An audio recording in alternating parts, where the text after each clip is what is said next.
Hello students, कैसे हो सारे के सारे। जैसा कि आप लोग जानते थे कि हमारे यूट्यूब चैनल में ईटीपी का जो सीरीज़ चल रहा है उसका आज चैप्टर 8 हम लोग डिस्कस करेंगे, जिसका नाम है fixed and working capital fund flow profit ratio.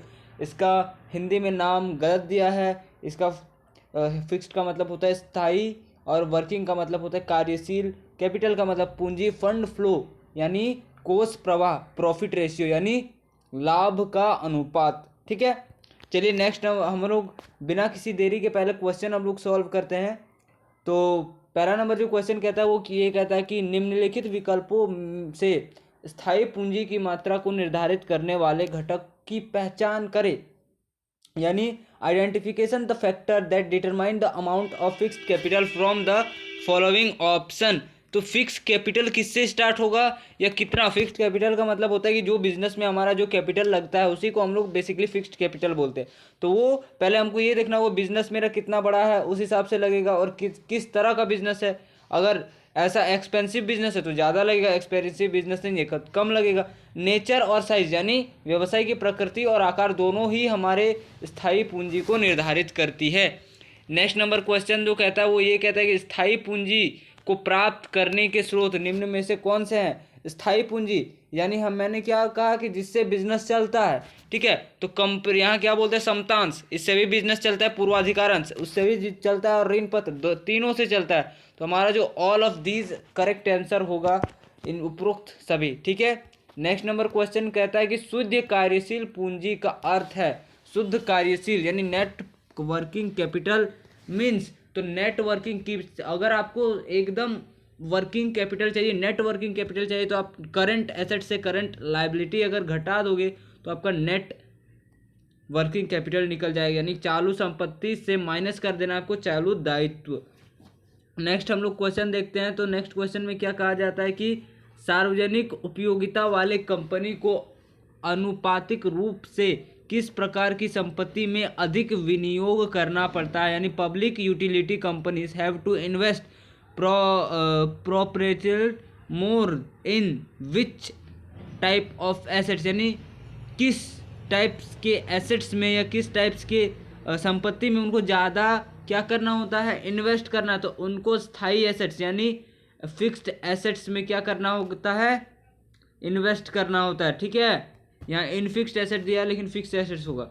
Next अब देखिए, दीर्घकालीन ऋणों पर ब्याज दर किस प्रकार होता है। तो दीर्घकालीन जो ऋण होता है यानी डिबेंचर, उसमें फिक्स्ड रेट ऑफ इंटरेस्ट दिया जाता है। किसी भी लॉन्ग टर्म जब आप लोन लीजिएगा तो उसमें फिक्स्ड इंटरेस्ट होता है, ऐसा नहीं है कि बढ़ता है घटता है, बढ़ता है घटता है।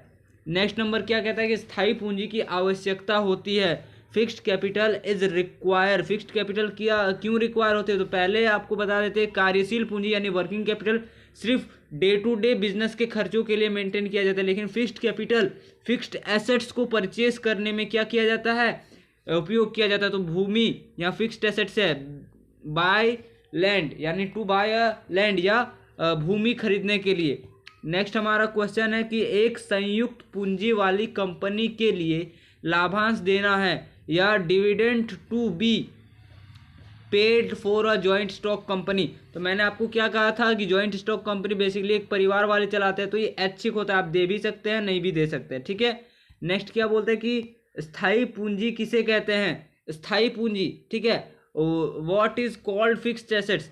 पहला कहा जाता है स्थायी पूंजी से आशय उस पूंजी से है जिसका निवेश चालू संपत्ति यानी चालू संपत्ति जैसे देनदार प्राप्त बिलों, कच्चा माल, अर्ध निर्मित माल किया जाता है। Fixed assets refer to the debt capital which is invested in current assets. तो मैंने क्या कहा कि ऐसा कैपिटल जो फिक्स्ड एसेट्स को परचेज करने के लिए लगाया जाता हो तो वो क्या होगा, वो होगा फिक्स्ड कैपिटल। तो देखिए यहाँ जो बोला है, छोटा कर देते हैं आपको ताकि समझ आए कि देखिए यहाँ क्या बोला है, स्थायी पूंजी क्या है। तो पहला नंबर ऑप्शन तो हमारा कट गया, क्योंकि पहला में क्या बोल रहा है, करंट एसेट्स खरीदने बोल रहा है, तो पहला तो नहीं होगा, पहला कट गया। पहला अगर कटेगा तो डी भी कट जाएगा कि डी में ऑल ऑफ दीज दिया है। ठीक है, ये भी कट जाएगा। नेक्स्ट क्या है, स्थायी पूंजी व्यवसाय के शोधन क्षमता यानी fixed capital help maintain to solvency, ये भी नहीं है। और स्थायी पूंजी से आशय उस पूंजी की मात्रा से जिसका निवेश स्थायी संपत्ति, हमारा जो सी नंबर क्वेश्चन है वो सही है। स्थायी पूंजी से आशय उस पूंजी की मात्रा से है जिसका निवेश स्थायी संपत्ति जैसे भूमि, भवन आदि मशीन में किया जाता है। Fixed capital refer to the, समझ गए। चलिए नेक्स्ट क्वेश्चन हम लोग देखें तो कार्यशील पूंजी वर्गीकृत हो सकती है, यानी वर्किंग कैपिटल किस में डिवाइड हो सकती है, तो स्थायी कार्यशील पूंजी, परिवर्तनशील कार्यशील पूंजी और नियमित एवं मौसमी कार्यशील पूंजी। तो यहाँ जो हमारा सही ऑप्शन होगा वो ऑल ऑफ दीज होगा, क्योंकि एक वर्किंग कैपिटल को हम लोग फिक्स्ड वर्किंग कैपिटल में भी बांट सकते हैं, वेरिएबल वर्किंग कैपिटल में भी, regulative and seasonal working capital भी, और ऑल ऑफ दीज होगा। नेक्स्ट नंबर क्या बोलते हैं कि नियमित कार्यशील पूंजी का अंश होता है, यानी is part of regulative working capital is. तो नियमित जो वर्किंग कैपिटल का पार्ट होता है वो स्थायी वर्किंग कैपिटल होता है, यानी फिक्स्ड वर्किंग कैपिटल। नेक्स्ट हमारा क्वेश्चन देखेंगे तो स्थायी पूंजी का स्रोत नहीं है। Which of the following is not a source of fixed capital.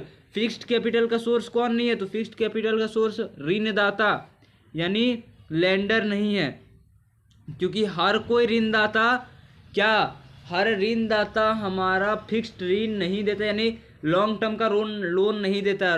स्थायी पूंजी क्या है, लॉन्ग टर्म। तो कोई कोई ऐसा भी होता है जो 1 महीना 2 महीना 3 महीना का देता है, तो यहाँ ऋणदाता आ गया। अगर ऋण पत्र होता, डिबेंचर होता, तो हमारा स्थायी पूंजी के स्रोत में आ जाता, क्योंकि ऋण पत्र या डिबेंचर जिसको बोलते हैं वो लॉन्ग टर्म के लिए होता है। नेक्स्ट हमारा क्वेश्चन क्या है कि कार्यशील पूंजी का स्रोत है। अब कार्यशील पूंजी का स्रोत क्या है, तो हमने क्या बताया, कार्यशील यानी जो 1 साल से कम हो, तो देनदार यानी डेटर 1 साल से कम होता है, बैंक ओवरड्राफ्ट ये भी 1 साल से कम होता है, रोकड़ विक्रय यानी कैश सेल 1 साल से कम होता है, और ऑल ऑफ दीज ये सभी क्या है, एक कार्यशील पूंजी के स्रोत हैं।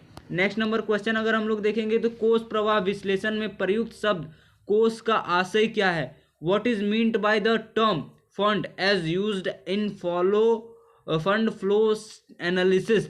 तो फंड फ्लो एनालिसिस का मतलब क्या है, तो चालू संपत्ति का चालू दायित्व पर आधे की, ये आपको पहले भी बताए हैं, excess of current assets over current liability. कहीं आप लोगों को दिक्कत, चलिए अगर आप लोगों को वीडियो समझ आ रहा तो चैनल को सब्सक्राइब कर दीजिए, वीडियो को लाइक कर दीजिए, ताकि हमको भी ये मोटिवेशन मिले कि हम और ज़्यादा आप लोगों के लिए वीडियो बना सके। चलिए नेक्स्ट क्या बोलते हैं, ऋण पत्र के निर्गमन द्वारा ख्याति का क्रय है। ख्याति का क्रय क्या है, तो गुडविल का क्रय, मतलब ख्याति का क्रय वो क्या है, एक सोर्स है किसका, फंड का, एक फंड का सोर्स है, ठीक है। चलिए नेक्स्ट नंबर क्वेश्चन अगर हम लोग देखें तो कोष का निम्न में से किस सूत्र द्वारा व्यक्त किया जा सकता है, यानी fund can be expressed by which of the following formula. तो आपको अगर कोष यानी फंड निकालना है तो एक ही फॉर्मूला आपका चलेगा, करंट एसेट्स, सबसे सिंपल अगर फॉर्मूला कहा जाए current assets minus current liability. इससे आपको ये पता चल जाएगा कि आपका फंड कितना है, यानी कोष कितना है। नेक्स्ट अगर क्वेश्चन अगर हम लोग देखें तो नगद क्रय के कारण स्थायी संपत्ति में वृद्धि है, increasing in fixed assets due to cash purchase. तो कोष का प्रयोग है, वृद्धि का स्रोत नहीं है। यहाँ कोष का क्या होता है, यूज होता है, यूटिलाइजेशन ऑफ कोर्स फंड, ठीक है। चलिए नेक्स्ट नंबर हम लोग देखते हैं कि निम्न में से कौन चालू संपत्ति में शामिल है। Which of the following is included in current assets. Current assets का मतलब आप लोगों को पता है, या सिंपल आंसर जो होगा वो डेटर होगा। डेटर क्यों होगा, क्योंकि ये 1 साल से कम होता है और करंट एसेट्स हमारा 1 साल से कम होता है। चलिए नेक्स्ट नंबर आपका बोला कि निम्न में से कौन गैर चालू संपत्ति है। चालू संपत्ति का मतलब इंग्लिश होता है करंट एसेट्स, ठीक है, और गैर चालू संपत्ति का मीनिंग होता है non current assets. Current assets ऐसा एसेट्स जो 1 साल से कम आएगा, और नॉन करंट एसेट्स ऐसा एसेट्स जो 1 साल से ज़्यादा होगा। तो यहाँ एक है भवन, ये हमारा नॉन करंट एसेट्स है, क्योंकि ये 1 साल से ज़्यादा चलता है। ऐसा तो नहीं है कि आप जिस घर में रह रहे हैं वो आप रोज बदल रहे हैं, ऐसा तो नहीं है। बिल्डिंग यही है, सही आंसर है। ऐसा तो नहीं है कि 1 महीना 2 महीना में आप बदल रहे हैं, वो आप 10 साल 20 साल से है। नेक्स्ट हमारा क्वेश्चन क्या बोलता है कि संचालन अनुपात है, यानी ऑपरेशन रेशियो इज। तो ऑपरेशन रेशियो आपका हमेशा बताया प्रॉफिट रेशियो नहीं, लाभप्रद का अनुपात है, प्रॉफिट रेशियो होता है ऑपरेशन रेशियो। नेक्स्ट नंबर क्या बोला जाता है, लाभप्रद का अनुपात को सामान्यतः प्रदर्शित किया जाता है। The ratio of profit is usually displayed. आप अगर प्रॉफिट होता तो आप सिंपल क्या बताते हो कि मेरा इतना % का प्रॉफिट हुआ है या इतना % का लॉस हुआ है, ठीक है। तो हम लोग जो प्रॉफिट को दिखाते हैं वो परसेंटेज के टाइम में दिखाते हैं, परसेंटेज में दिखाते हैं, ठीक है। नेक्स्ट जो क्वेश्चन बोल रहा है कि वो वित्तीय स्थिति अनुपात को सामान्यतः प्रदर्शित किया जाता है। Financial position ratio is generally denoted by, financial position को कैसे डिनोट किया जाता है, तो वह साधारण अनुपात में, सिंपल रेशियो में, सिंपल प्रोपोर्शन में डिनोट किया जाता है या दिखाया जाता है, ठीक है। अब नेक्स्ट देखिए कि आदर्श चालू अनुपात है, यानी the ideal current ratio is, तो आइडियल करंट रेशियो 2:1 होगा, 2:1। आइडियल करंट रेशियो 2:1 होता है। आप लोग हमेशा ध्यान रखिएगा, आइडियल करंट रेशियो इज 2:1। चालू जब चालू अनुपात 2:5 है, यानी 2:5 है, तब चालू दायित्व की राशि 20,000 है, तो चालू संपत्ति की गणना करें, यानी when the current ratio is 2:5 and the amount of current liability is 20,000 then calculate the current assets. तो इसको कैलकुलेट करने में आपको 80,000 एक मिनट, आपका जो अमाउंट आएगा वो 8,000 आएगा, 80,000 नहीं, 8,000 कैलकुलेट करके आपको पहले भी हम दिखा चुके हैं, अभी नहीं दिखाएंगे क्योंकि इसमें जो क्वेश्चन का है वो बहुत ज़्यादा क्वेश्चन है, तो इसके लिए मैं चाहता हूँ कि जल्दी से जल्दी वो क्वेश्चन क्लियर हो जाए, उसके बाद आपको करके दिखाए। चलिए नेक्स्ट क्वेश्चन हम लोग देखते हैं कि चालू संपत्ति में शामिल नहीं है, तो चालू संपत्ति में कौन शामिल नहीं है, तो एक कार जो है वो चालू संपत्ति में शामिल नहीं है, ठीक है। चालू संपत्ति के बारे में आप लोगों को पता है कि चालू संपत्ति क्या होता है। नेक्स्ट देखिए कि अल्म परीक्षण अनुपात की गणना में किस संपत्ति को शामिल नहीं किया जाता है, यानी which property is not included in the calculation of acid test ratio. तो आपको बता दें कि एसिड टेस्ट रेशियो एक ऐसा टेस्ट है जिसमें स्टॉक को इंक्लूड या शामिल नहीं किया जाता है।